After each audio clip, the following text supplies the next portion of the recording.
Hello, salut à vous. Bienvenue au nouveau sur la chaîne. Bien, ici on parle des mathématiques. Et aujourd'hui, la leçon du jour, c'est maîtriser les angles sur le cercle trigonométrique. D'accord?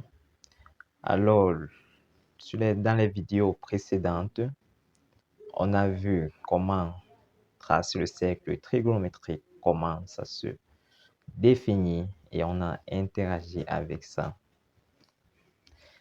Donc, ici, maîtriser les angles du cercle trigonométrique. Alors, un petit rappel, le cercle trigonométrique, c'est tout simplement le cercle de centre 1 et de rayon. Je veux dire le cercle de centre O et de rayon 1. Donc, O, ça suppose un repère orthonormé, OIJ, ou bien, bon, repère orthonormé, d'accord? Et ici, on voit bien notre cercle trigonométrique. Alors, comment lire les valeurs, comment placer les valeurs? Déjà, premièrement, comment placer les valeurs sur le cercle trigonométrique? Là, on voit 0 et 2 pi. Donc, voici 0 et voici 2 pi. Donc, 0, c'est de là à là. Ça, c'est 0. Et 2 et pi, c'est là comme ça. Voilà l'angle pi. D'accord? Si on dit 2 pi, on va parcourir pi dans un premier temps. On va encore parcourir pi dans un deuxième temps, ce qui donne 2 pi, voilà. OK? Donc, et comment on place les angles sur ce cercle trigonométrique? D'abord, on divise l'axe des abscisses. Cet angle donc de OHI. Donc, ça, c'est le repère OIJ. Là, on a I. Et là, on peut avoir J. Donc, de O à I, on divise par 1/2. Donc, on divise là par 2, je veux dire. Donc, si on divise par 2, on projette tout comme cela. OK?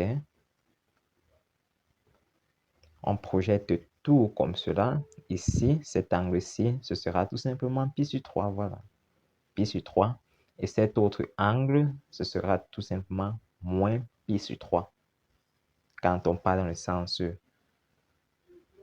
négatif. Parce que là, c'est dans le sens positif, ou par le sens trigonométrique, qui est le sens contraire des aiguilles d'une montre. OK? Donc, là, on a pi sur 3. Et si on en fait de même pour cet axe-ci, on divise par 2. De ce côté-ci, on aura pi sur 6, comme vous pouvez le voir. OK?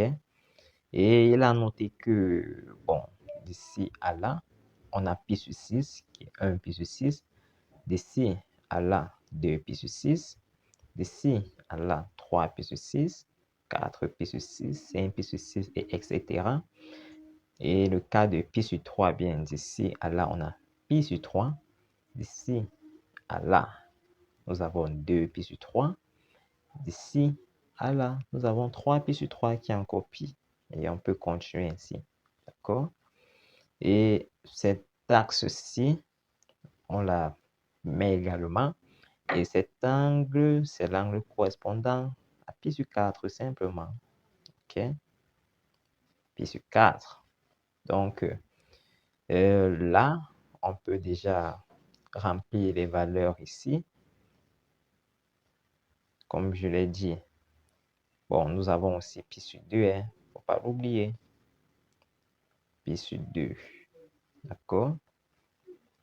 On a pi sur 2 là-haut. Alors, voici les angles, je vais dire comment, les angles de référence. Donc, les angles avec lesquels on peut déterminer tout autre angle, ou la position de tout autre angle sur le cercle trigonométrique. Donc, avec eux, c'est très facile. D'accord? Et maintenant, on peut directement mettre ces valeurs-là. Ici, on a 1/2. Bon, là, c'est d'abord 0. Là, c'est 1/2. Racine de 2 sur 2. Racine de 3 sur 2. Donc, on classe de cette manière-là. Si on veut voir de ce côté, on aura 1/2. Racine de 3 de 2 sur 2 et racine de 3 sur 2. Et ben voilà. D'accord? Et de la même manière, ici, on aura moins 1 demi. Racine de 2 sur 2. Moins racine de 2 sur 2 et moins racine de 3 sur 2. Il ne faut pas oublier que nous sommes dans un repère orthonormé. Ça suppose que les valeurs d'ici sont des valeurs positives. Les valeurs de là sont des valeurs négatives. Là également, c'est négatif. Et là, positif. D'accord? Donc, voilà comment on peut un peu dire ça brièvement. Et comme je l'ai dit tantôt, on peut avoir ces multiples-ci. Là, on a 2 pi sur 3, 3 pi sur 4. Donc, comme je l'ai dit tantôt, si on veut repérer 3 pi sur 4, d'ici, qui est 0, à là, c'est 1 pi sur 4. D'ici à là, c'est 2 pi sur 4, ou alors pi sur 2. Et de là à là, 3 pi sur 4. Bah, voilà. D'accord? On peut faire de même pour pi sur 6. D'ici à là, on a pi sur 6. On arrive là, c'est 2 pi sur 6, ou alors pi sur 3. Là, c'est 3 pi sur 6 ou pi sur 2, ça revient à la même chose. Et là, nous étions à 2 pi sur 6. On était à 3 pi sur 6. Là, c'est 4 pi sur 6, ou alors 3 pi sur 4. Là, 5 pi sur 6. D'accord? 6 pi sur 6 qui est pi. Et on peut continuer ainsi. Donc, comme je l'ai dit tantôt, ici, on peut avoir moins pi sur 6. Et là, c'est pi sur 4, moins pi sur 4, pardon, ce qu'on peut avoir. Et là, moins pi sur 3. Donc, on peut continuer dans cette lancée-là. Alors, les lignes trigonométriques des angles associés. Donc, c'est quoi un angle associé? Si on regarde ici, on a bien un angle alpha. Et voilà ces angles associés qui sont moins alpha, pi sur 2 moins alpha, pi sur 2 plus alpha, pi moins alpha et pi plus alpha, d'accord? Et il faut bien regarder ceci déjà. Ce sont deux carrés qui sont symétriques l'un de l'autre, d'accord? On regarde également ceci, ces rectangles-ci. Ils sont également symétriques, d'accord? Ça et ça sont symétriques. Donc, on regarde d'abord de manière symétrique comme cela. Et on sait que cette valeur-ci, c'est la même chose avec celle-ci, qui est moins cette chose-là, ce Michibouchou-là. D'accord? Et on a ce point-ci et ce point-ci, c'est la même longueur, mais dans le repère, ils sont opposés, donc opposés de nombre, et qui est la même chose avec ceci. Donc, ça, ce sont les bases, n'est-ce pas, pour déterminer les mesures associées des angles.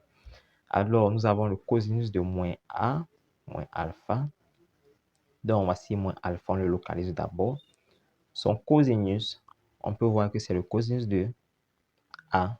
C'est la même chose. D'accord? Et on voit maintenant le sinus de moins A. Moins A, le voici. Voici le sinus de moins A. On peut voir que ce point-là peut encore être trouvé ici, mais de manière négative. Donc, on affecte tout simplement le signe moins, et c'est le sinus de alpha, d'accord? Et on peut également voir pour cet autre angle associé, ce sera le même, oui. On peut voir pour pi sur 2 plus alpha, ça donnera certainement. Bon, je vais expliquer ce facouché-ci.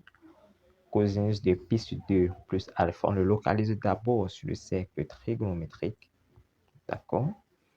Et on veut le cosinus, et voici le cosinus.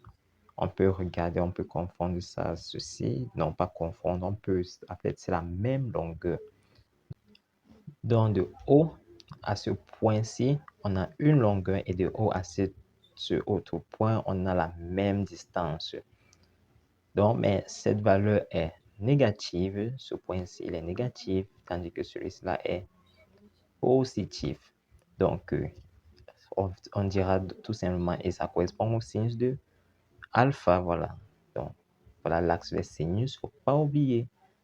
L'axe des sinus et l'axe des cosinus, qui est l'axe des abscisses.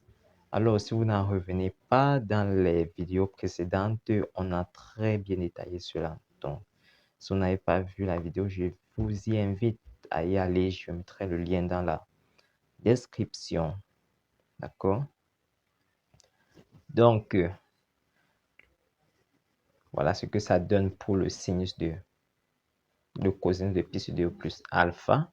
Le sinus de pi sur 2 plus alpha, on le localise d'abord. Premièrement, la première chose, c'est d'abord le localiser. Et maintenant, le cosinus, on projette de cette manière. Voici le. Donc, nous sommes sur le cas du sinus. Donc, le sinus de. Voici le sinus, on le projette comme ça.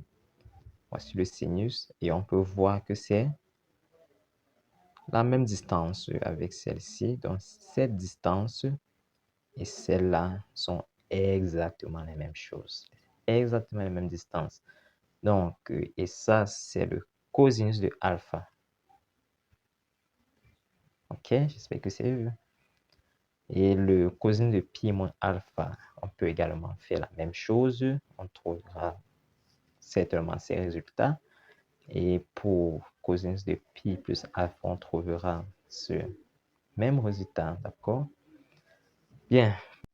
Merci d'avoir suivi la vidéo jusqu'à la fin. Alors, au prochain numéro, nous avons les équations et les inéquations trigonométriques.